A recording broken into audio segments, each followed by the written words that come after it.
गणेशाय नमः। ओम श्री भगवतये नमः।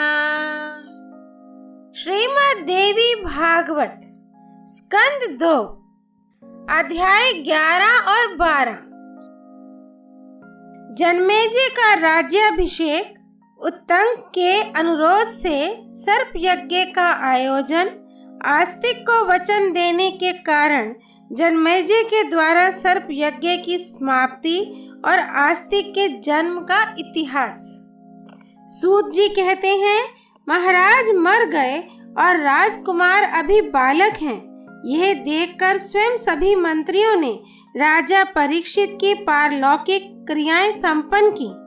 गंगा के तट पर अगरु आदि पवित्र लकड़ियों की चिता बनाई और उस पर महाराज के मृत शरीर को, जो प्रायः जल गया था, रख दिया। गोवें, स्वर्ण, अनेक प्रकार के अन्न और भांति भांति के वस्त्र आदि बहुत से पदार्थ उचित रूप से ब्राह्मणों को दिए गए। परीक्षित कुमार जन्मेजय अभी बच्चे थे, तब भी प्रजा उनसे बहुत प्रसन्न रहती थी। अतः मंत्रियों ने शुभ मुहूर्त आने पर उन्हें सिंहासन का अधिकारी बना दिया। जन्मेजय में सभी राजोचित लक्षण विद्यमान थे। नगर एवं प्रांत के लोगों ने उन्हें बचपन में ही अपना राजा मान लिया। धाय उन्हें तरह तरह के राजोचित गुण सिखाया करती थी। दिन प्रतिदिन जैसे वे बढ़ते थे, वैसे ही उनकी बुद्धि का विकास होता चला जाता था। जब जन्मेजय 11 वर्ष के हो गए, तब कुल के पुरोहित ने उन्हें समुचित विद्या की शिक्षा देनी आरंभ कर दी। पुरोहित के बताने के अनुसार सभी बातें जन्मेजय सीख लेते थे। फिर जिस प्रकार द्रोणाचार्य ने अर्जुन को तथा परशुराम जी ने कर्ण को पढ़ाया था, वैसे ही कृपाचार्य ने जन्मेजय को संपूर्ण धनुर्वेद सिखला दिया। विद्याओं का अध्ययन कर लेने पर वे बड़े पराक्रमी वीर हुए। धनुर्वेद और वेदों की उन्हें पूर्ण जानकारी हो गई। परमार्थ विषय ज्ञान भी उनसे छिपा न रहा। धर्मशास्त्र के अर्थ का विवेचन करने में वे पूर्ण कुशल हो गए। कभी असत्य भाषण नहीं करते थे, इंद्रियों को वश में रखते थे। जैसे पहले युधिष्ठिर ने राज्य किया था, वैसे ही धर्मात्मा जन्मेजय राज्य का काम संभालने लगे। तदनंतर काशी नरेश राजा सुवर्ण वर्माक्ष ने अपनी वपुष्टमा नाम की सुंदरी कन्या का उनके साथ विवाह कर दिया। कल्याणी वपुष्टमा को पाकर जन्मेजय का मन प्रसन्नता से खिल उठा। राज्य का सभी कार्य सुयोग्य मंत्री संभाला करते थे। उसी समय की बात है, एक उत्तंक नामक मुनि थे। तक्षक उन्हें कष्ट दे चुका था। उस पूर्व वैर का बदला चुकाने के लिए मन में विचार करके वे हस्तिनापुर गए। महाराज जन्मेजय द्वारा तक्षक का अपकार हो सकता है, यह मानकर उत्तंक उनके पास पहुँचे और कहने लगे, राजेंद्र, किस समय क्या करना चाहिए और क्या नहीं, इसकी जानकारी आप बिल्कुल नहीं रखते। इसी से इस समय आपसे अकर्तव्य का पालन हो रहा है और कर्तव्य की अवहेलना होती जा रही है। मैं आपसे कहूँ भी क्या, क्योंकि अब आप उद्यम और अमर्ष से वंचित हो गए हैं। किसके साथ वैर है और उसका क्या प्रतिकार है, इसकी कुछ भी जानकारी न रखकर आप सदा बालकों के समान व्यवहार में लगे रहते हैं। जन्मेजय ने पूछा, मैंने किस वैर पर ध्यान नहीं दिया और किसका प्रतिकार नहीं किया? महाभाग, आप इसे स्पष्ट बताने की कृपा कीजिए। सब जान लेने पर मैं उसके अनुसार कार्य करने का प्रयत्न करूंगा। उत्तंक ने कहा, राजन, तक्षक महान दुष्ट है। इसने आपके पिता को मार डाला है। आप मंत्रियों को बुलाकर पिता की मृत्यु का कारण पूछ लें। सूत जी कहते हैं, उत्तंक की बात सुनकर महाराज जन्मेजय ने अपने श्रेष्ठ मंत्रियों से पूछा, मंत्रियों ने उत्तर दिया कि ब्राह्मण का शाप होने के कारण तक्षक ने महाराज को काट लिया था और इसी से उनकी मृत्यु हुई। जन्मेजय ने कहा, जब निश्चित है कि ब्राह्मण ने महाराज को शाप दे दिया था, तब तो उनकी मृत्यु में शाप ही कारण हुआ। मुनिवर, कहिए फिर इसमें तक्षक का क्या दोष बताया जाए? उत्तंक बोले, विष उतारने वाला कश्यप ब्राह्मण आ रहा था। तक्षक शापवश काटता और वह ब्राह्मण उन्हें जिला देता, पर धन देकर तक्षक ने उसे लौटा दिया। इसी से राजा की मृत्यु हुई। अतएव राजन, इतने पर भी आपके पिता का संहार करने वाला वह तक्षक क्या वैरी नहीं हुआ? नृपवर, प्राचीन समय की बात है। रुरु की भार्या को सर्प ने काट लिया था। वह मर गई थी। रुरु मुनि के साथ अभी उसका विवाह भी नहीं हुआ था। रुरु ने उसे पुनः जीवित कर दिया। साथ ही उसने घोर प्रतिज्ञा की कि जो जो सर्प दिखाई पड़ेगा उसे अवश्य ही आयुध से मार डालूंगा। राजन, यूं प्रतिज्ञा करने के पश्चात रुरु हाथ में शस्त्र लेकर जहाँ कहीं भी सर्प मिलते उन्हें मारता हुआ भूमंडल पर चक्कर लगाने लगा। एक समय की बात है, एक बूढ़ा अजगर सर्प वन में बैठा था। उस पर रुरु की दृष्टि पड़ गई। तब डंडा लेकर वह उसे मारने के लिए पहुंच गया और क्रोध में आकर डंडा जमा दिया। चोट लगने पर उस सर्प ने रुरु से कहा, ब्राह्मण, मैं तो तुम्हारा कुछ भी अपकार नहीं करता, फिर तुम मुझे क्यों मार रहे हो? रुरु ने उत्तर दिया, एक सर्प ने मेरी प्राण प्रिय भार्या को डंस लिया था, इससे उसके प्राण निकल गए थे। सर्प, उस समय मैंने अत्यंत दुखी होकर ऐसी प्रतिज्ञा कर ली थी।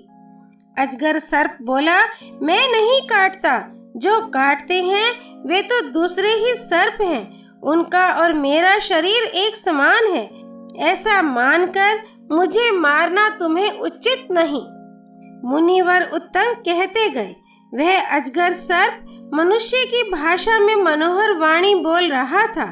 अतः रुरु ने उससे पूछा, तुम कौन हो और तुम्हें कैसे अजगर की योनि मिल गई? अजगर बोला, द्विजवर, प्राचीन समय की बात है। मैं एक ब्राह्मण था। मेरा एक मित्र था जिसकी खेचर नाम से प्रसिद्धि थी। वह मेरा मित्र खेचर सुप्रसिद्ध धर्मात्मा, सत्यवादी और जितेंद्रिय ब्राह्मण था। मैंने मूर्खतावश तृण का एक सर्प बनाकर उसे धोखे में डाल दिया। उस समय वह मेरा मित्र अग्निशाला में बैठकर अग्निहोत्र कर रहा था। सर्प को देखकर वह आतंकित हो गया। उसके सभी अंग कांपने लगे। अत्यंत घबराहट उत्पन्न हो गई। रहस्य खुल जाने पर उसने मुझे शाप दे दिया कि अरे मूर्ख, तूने सर्प से मुझे भयभीत किया है, अतः तू भी सर्प हो जा। मुझे तुरंत सर्प की योनि मिल गई। फिर जब मेरी प्रार्थना से अत्यंत संतुष्ट होने पर द्विजवर खेचर की क्रोधाग्नि कुछ शांत हुई, तब उन्होंने मुझसे कहा, सर्प, मुनिवर रुरु इस शाप से तुम्हारा उद्धार करेंगे। प्रमति से रुरु का जन्म होना निश्चित है। वही मैं सर्प हूँ और तुम रुरु हो। मेरी इस उत्तम बात पर ध्यान दो। ब्राह्मणों के लिए अहिंसा सर्वोत्तम धर्म है। इसमें कुछ भी अन्यथा विचार नहीं करना चाहिए। विद्वान ब्राह्मण को चाहिए कि वह सर्वत्र दयाभाव रखे। मुनिवर उत्तंक कहते रहे, वह अजगर पूर्व जन्म का ब्राह्मण था। रुरु के मारने पर उसका शाप से उद्धार हो गया।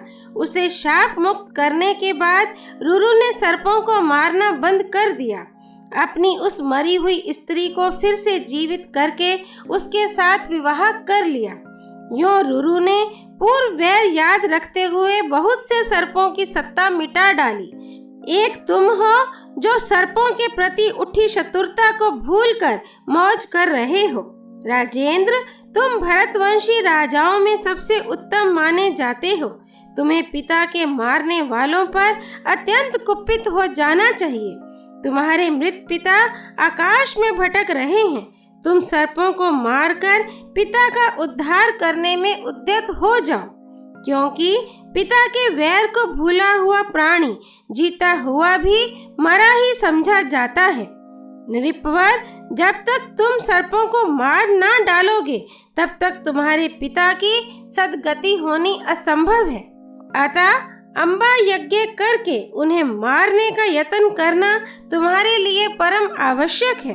महाराज, पिता का वैर याद रखते हुए उस यज्ञ में सभी सर्प होम दिए जाएंगे। सूत जी कहते हैं, जब जन्मेजय ने मुनिवर उत्तंग की बात सुनी तब उनकी आंखों से आंसू टपक पड़े। मन पर संताप की घटा उमड़ आई। वे बोले, मैं महान मूर्ख हूँ, मुझे धिक्कार है। मैंने व्यर्थ ही अपने को बड़ा मान रखा है, तभी तो मुझ मूर्ख के पिता को सर्प ने काट लिया, जिससे वे दुर्गति भोग रहे हैं। अच्छा, अब मैं यज्ञ करके पिता का बदला चुकाऊंगा। सचमुच प्रज्वलित अग्नि में सर्पों का संहार कर देना परम आवश्यक है, फिर मन में कोई खटका न रह जाएगा। उसी क्षण जन्मेजय ने संपूर्ण मंत्रियों को बुलाया और उनसे ये वचन कहा, मंत्रीवरों, आप सब लोग यज्ञ की यथोचित सामग्री तैयार करें। उत्तम ब्राह्मणों को बुलाकर उनसे गंगा के तट पर पवित्र भूमि का पता लगावें। वहां सावधान होकर ऐसा सुंदर मंडप बनवावें जिसमें 100 खंबे लगे हों। मंत्रियों, मेरे इस यज्ञ में वेदी का निर्माण होना बहुत आवश्यक है। विस्तार पूर्वक सर्पमेध यज्ञ किया जाएगा। तक्षक यज्ञ पशु बनेगा। मुनिवर उत्तंग होता का कार्य संपन्न करेंगे। आप लोग शीघ्र वेद के पारगामी बहुज्ञ ब्राह्मणों का आह्वान करें। सूत जी कहते हैं, महाराज जन्मेजय के मंत्री बड़े बुद्धिमान थे। राजा के आज्ञा अनुसार वे कार्य करने में संलग्न हो गए। यज्ञ की सभी सामग्री तैयार कर ली गई। विस्तृत वेदी का निर्माण करा लिया गया। सर्पों की आहुति आरंभ हो गई। तक्षक भागकर इंद्र के पास चला गया। उसने उनसे प्रार्थना की, प्रभो, मैं भयभीत होकर आपकी शरण में आया हूँ, मेरी रक्षा कीजिए। इंद्र ने डरे हुए तक्षक को आश्वासन देकर अपने आसन के पास बिठा लिया। उन्होंने उसे सर्वथा अभय बना दिया और कहा, सर्प, अब तू निर्भय हो जा। तक्षक ने इंद्र की शरण ले ली है और देवराज ने उसे अभय प्रदान कर दिया है। यह जानकर मुनिवर उत्तंग छटपटा उठे। तब उन्होंने इंद्र सहित तक्षक का आह्वान किया। उधर तक्षक ने यायावर कुल में उत्पन्न होने वाले धर्मात्मा आस्तिक का स्मरण किया। वे मुनिवर जरत्कारु मुनि के लड़के थे। मुनि कुमार आस्तिक वहां आए और महाराज जन्मेजय से उन्होंने बड़ी प्रार्थना की। मुनि आस्तिक बचपन में ही बड़े विद्वान थे। उनकी प्रतिभा देखकर महाराज ने उनका यथोचित स्वागत किया और मुनि क्या चाहते हैं यह जानने की इच्छा प्रकट की। तब आस्तिक ने कहा, महाभाग, अब आप यज्ञ करना बंद कर दें। राजा जन्मेजय सत्य वचन से बंध चुके थे। मुनि ने पुनः वही प्रार्थना की। फिर तो मुनि के कथनानुसार राजा को सर्पों की आहुति समाप्त कर देनी पड़ी। तदनंतर वैशंपायन जी विस्तार पूर्वक राजा को महाभारत की कथा सुनाने लगे। संपूर्ण कथा सुन लेने पर भी महाराज जन्मेजय के मन को समुचित शांति न मिल सकी। तब उन्होंने व्यास जी से पूछा कि मेरे चित्त के शांत होने का क्या उपाय है। मेरे अंतःकरण में सदा आग सी लगी रहती है। मुनिवर, बताइए मैं क्या करूं? मेरा भाग्य बड़ा ही खोटा है। तभी तो मेरे पिता, जो अर्जुन के पौत्र थे, दुर्मरण के चक्कर में पड़ गए। महाभाग व्यास जी, सम्रांगण में शरीर त्याग देना क्षत्रियों के लिए उत्तम मृत्यु मानी जाती है, घर पर हो अथवा युद्ध भूमि में, किंतु विधि पूर्वक मरण होना समुचित था। मेरे पिताजी ऐसी मृत्यु से वंचित रहे। ऊपर अंतरिक्ष में विवश होकर उन्हें शरीर छोड़ना पड़ा। अतः सत्यवती नंदन व्यास जी, अब आप शांति का कोई ऐसा उपाय बताने की कृपा कीजिए जिससे दुर्मरण से प्राण त्यागे हुए मेरे पिताजी शीघ्र ही स्वर्ग के अधिकारी बन जाएं। सूत जी कहते हैं, राजा जन्मेजय की उपयुक्त बातें सुनकर सत्यवती नंदन व्यास जी उस सभा में ही उनसे कहने लगे। व्यास जी बोले, राजन, मैं अत्यंत अद्भुत एवं परम गोपनीय पुराण तुमसे कहूँगा। इस पावन पुराण का नाम श्रीमद् देवी भागवत है। इसमें अनेकों इतिहास उद्धृत हैं। मैंने बहुत पहले अपने पुत्र शुकदेव को यह पुराण पढ़ाया था। राजन, अब इसे तुम्हें सुना रहा हूँ। यह मेरी बात परम गोपनीय है, सर्वत्र प्रकट नहीं करनी चाहिए। इस पुराण के श्रवण से धर्म, अर्थ, काम, मोक्ष सभी सुलभ हो जाते हैं।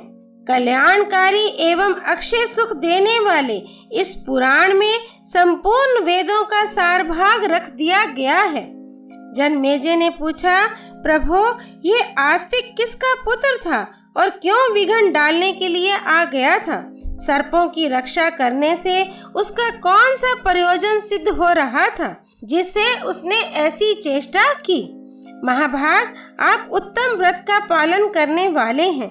ये सभी बातें स्पष्ट रूप से कहने की कृपा कीजिए।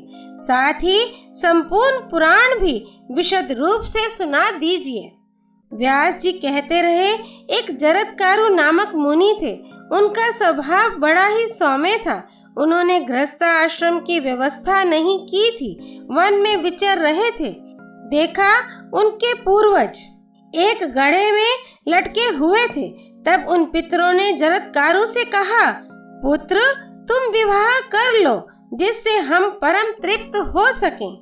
यह निश्चय है कि तुम सदाचारी पुत्र के प्रभाव से हम दुखों से मुक्त होकर स्वर्ग के अधिकारी बन जाएंगे। उस समय जरत्कारु ने पितरों से कहा, पूर्वजों, यदि समान नाम वाली तथा निरंतर अधीनता स्वीकार करने वाली कोई कन्या बिना मांगे मुझे मिल जाए तो मैं गृहस्थ बनने को तैयार हूँ। मेरी बात बिल्कुल सत्य है। इस प्रकार पितरों से कहकर वे ब्राह्मण जरत्कारु तीर्थों में घूमने चले गए।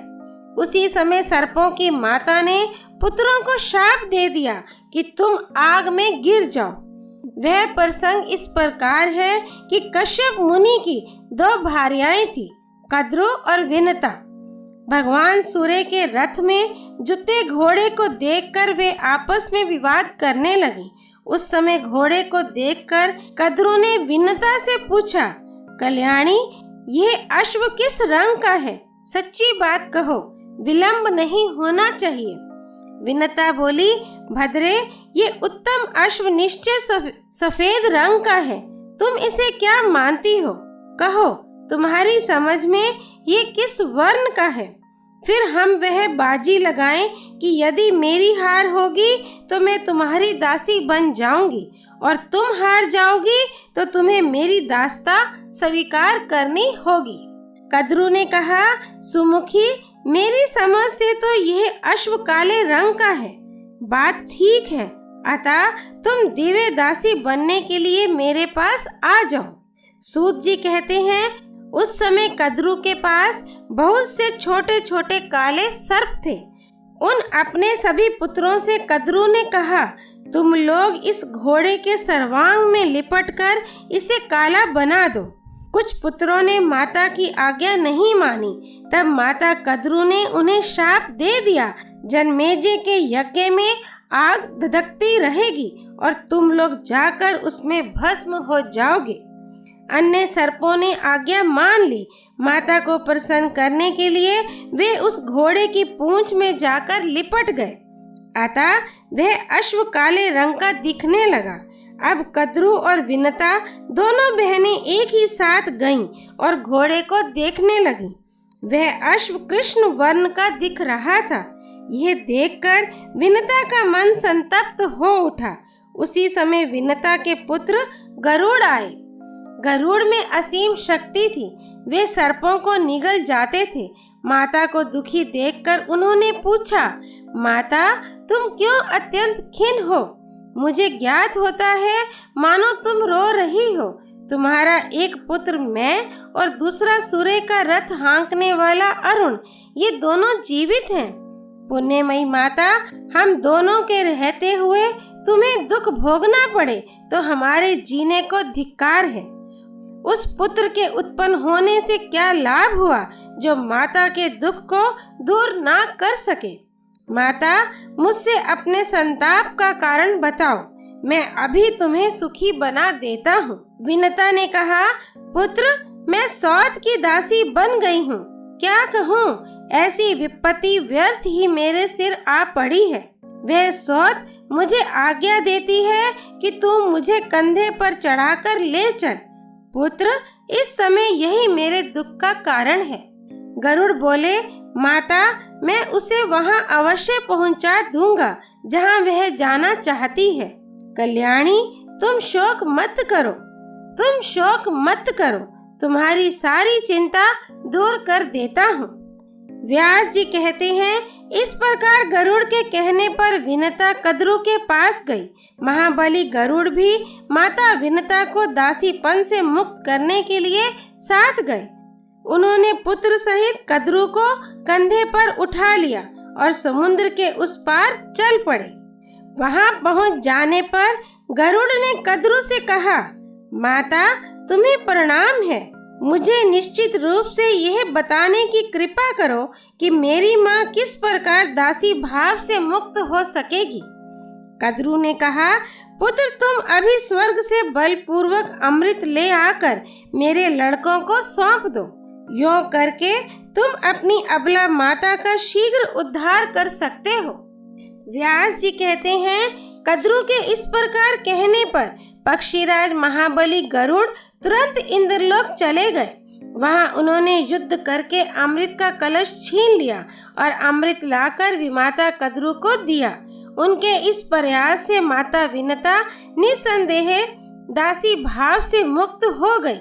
जब सर्प स्नान करने के लिए चले गए तब इंद्र ने चुपके से अमृत चुरा लिया। उधर गरुड़ के प्रभाव से विनता तो दासी भाव से मुक्त हो ही गई थी।